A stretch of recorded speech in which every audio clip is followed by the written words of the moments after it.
Hey everyone, FH here. Early this June, Orangatang announced the release of their 90mm wheels, the Bee's Knees, in an 80A orange as well as a 77A blue.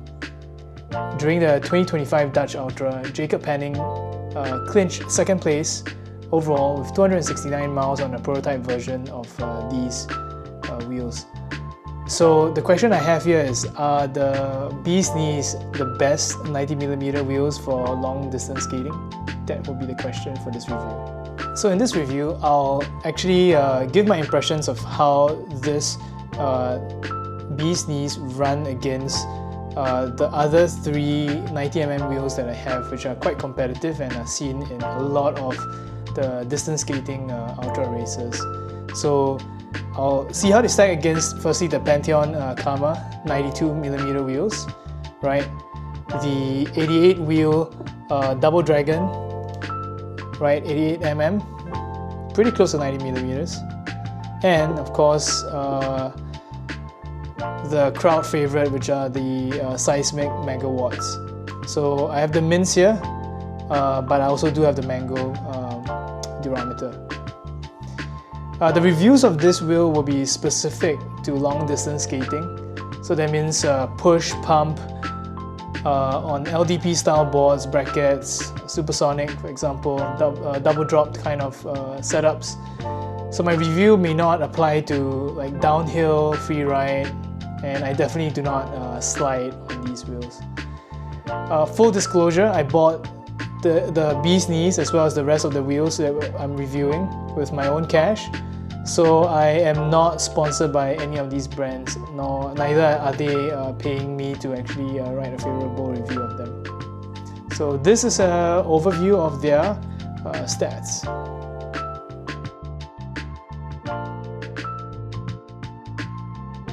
For the Bee's Knees, it is a 90mm wheel in diameter with about 54mm wide, with an effective like 44mm contact patch, weighing in at about 287 grams and costing about $120 US. So in comparison to the other three wheels, this is neither the lightest nor the cheapest.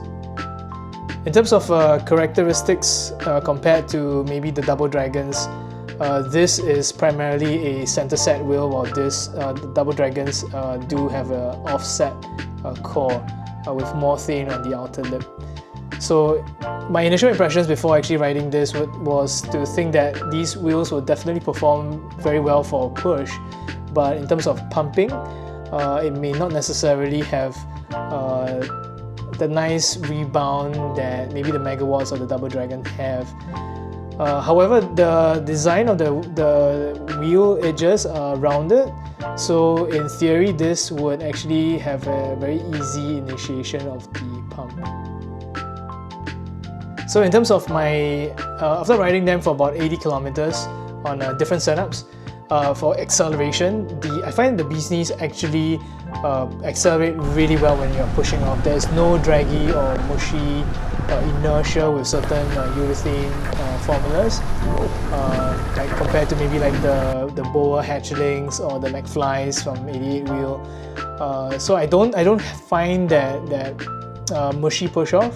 So in terms of ranking this to compare to the other three, actually I would put this as the second in terms of like the most rapid acceleration, right under Double Dragons. And then the ranking list is as shown over here. For rolling momentum wise, I do find that the Bee's Knees actually hold their roll speed really well. And in fact, I find it really comparable to my experience with the Seismic Megawatts.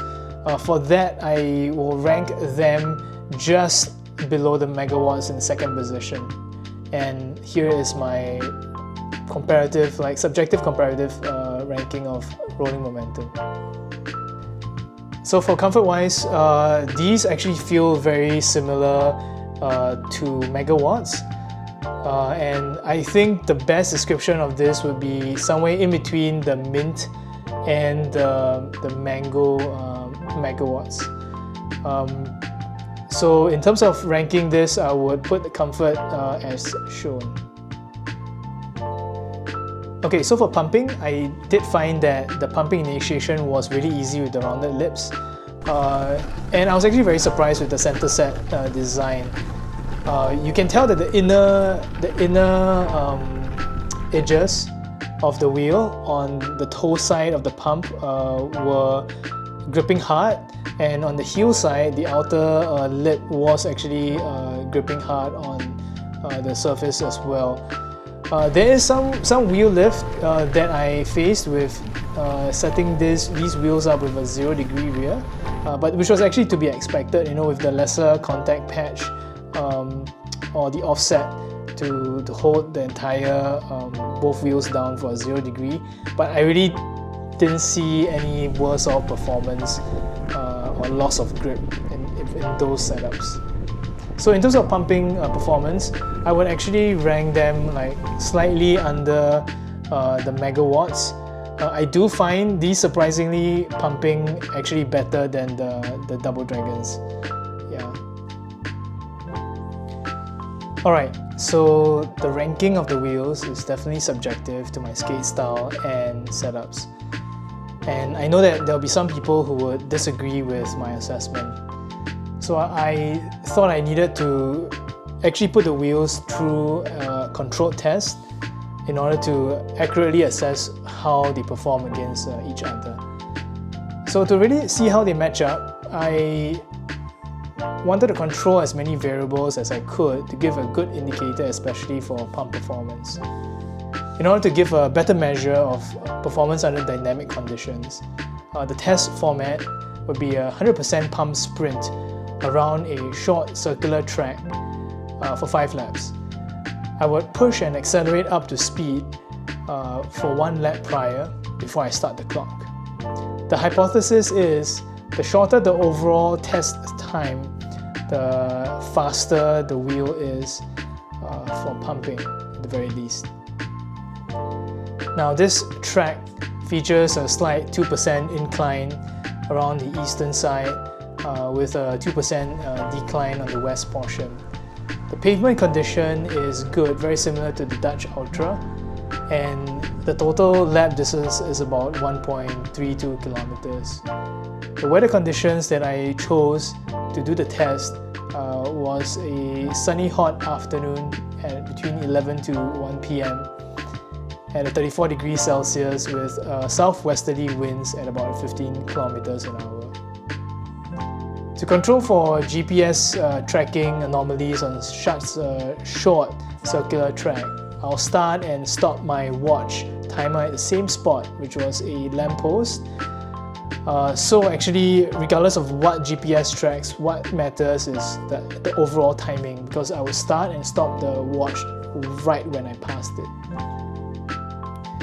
To control for my setup, I'll be using a MK Ascension, a 27-inch bracket board with a Scythe Crusader version 2 and with a rear Scythe Reaper at about minus 25 degrees. For the front, I will set the front up at about 145mm axle width for the offset wheels like the Megawatts, the Karmas and the Double Dragons. And with my Bee's knees, I will set it right out to 155mm.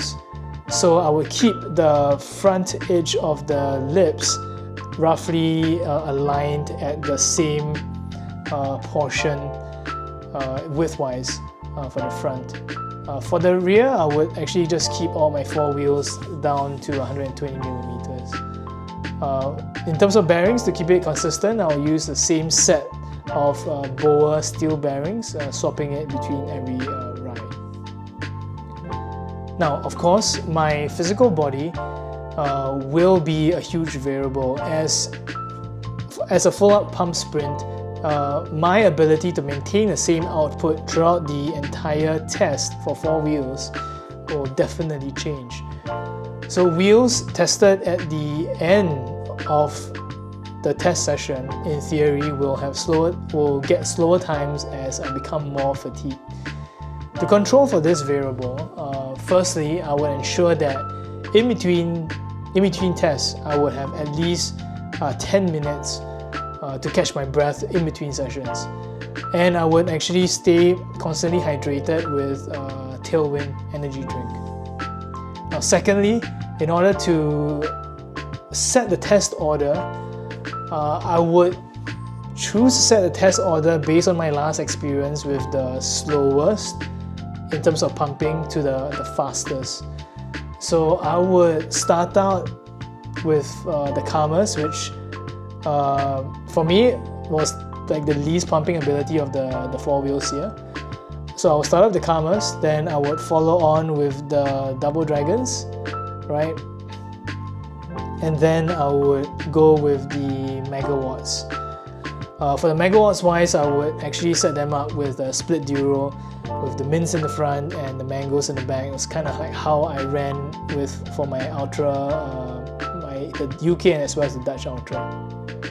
And of course, with the Bee's Knees being the new kid on the block, it would be the last in the test train.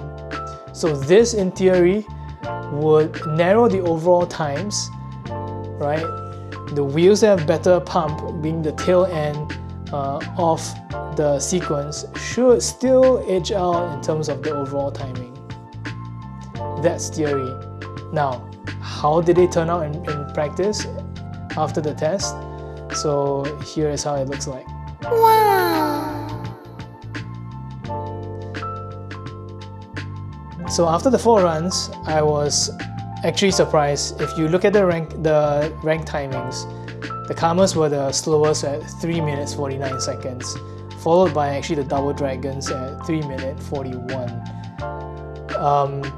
The Megawatts, yep, they definitely performed well at about 3:36. And what really surprised me was the Bee's Knees actually coming out on top right at the last run with 3 minutes 33 seconds. At the end of the test, I really wasn't surprised at the megawatt performance, but the one that really shocked me was how quick the Bee's Knees were. During the test, I found that the overall acceleration for the Bee's Knees was really on par with the Double Dragons. Like, I could feel the ease of pump initiation and getting up to speed, especially around the corners where I had to face an incline and headwinds. The roll momentum was also very significantly better than the Double Dragons, and somewhat on par with the Megawatts. Yeah, so it was really surprising that these actually kept the roll up really well on par with these. Grip around the corners was good, and I didn't feel like the rear or the front was at risk of sliding out, especially around the corners. I know I'm probably going to get some hate from the diehard Pantheon and 88 wheel fans, but my opinion is for the Karmas, it actually lacks a sufficient thin to core ratio to make it a good pumping wheel. A suggestion would actually be to shrink this core to a similar proportion that is in the Hokus. The Hokus, for me, I find are actually the best performing 100mm wheel for both push and pump. So if Jeff, you could actually just reduce the core size for the Karmas to a similar ratio as the Hokus, then I think the Karmas would be a killer 90mm wheel. In terms of Double Dragon improvements, well, they really accelerate well, but I find that the 80mm size and low weight really hampers its roll momentum compared to the Megawatts or the Bee's Knees. Perhaps, going up to 90 or 92mm would improve this aspect. I don't know, but I think cutting weight isn't a cure-all to performance. I find that the weight in both the Megawatts and the Bee's Knees do contribute to a better roll momentum overall. Well, back to the Bee's Knees. Overall, I think my takeaway from this entire test is how surprised I am by how well this center set wheel actually performed. that, I think it really gave me a paradigm shift. Center set wheels aren't necessarily bad for pumping. I do think that you do have to be mindful if you want to purchase these. They definitely will have some fit limitations on certain setups. So for those looking to use these on like Pantheon Karmas or existing bracket setups with very tight deck to wheel clearances on existing offset wheels, then you're going to find a challenge with these. But if your setup has got no problems, then I definitely would recommend you to try these out if you are looking for another 90mm wheel. While the megawatts have really been my go-to for the ultra skates, I think the Bee's Knees right now are definitely going to be a strong contender in my race setups. And I think having another good 90mm wheel out there is a great middle option for those who may not necessarily want to purchase wheels from 88 Wheel, or those who don't want to purchase anything from Pantheon. So I think having another great option here is good for us as a consumer. So overall, that's kind of like what I have, my review of the Bee's Knees. If you have any questions, comments, bullshit flags, definitely do feel free to comment and let me know what you think of, especially if you've ridden these yourself. Thank you.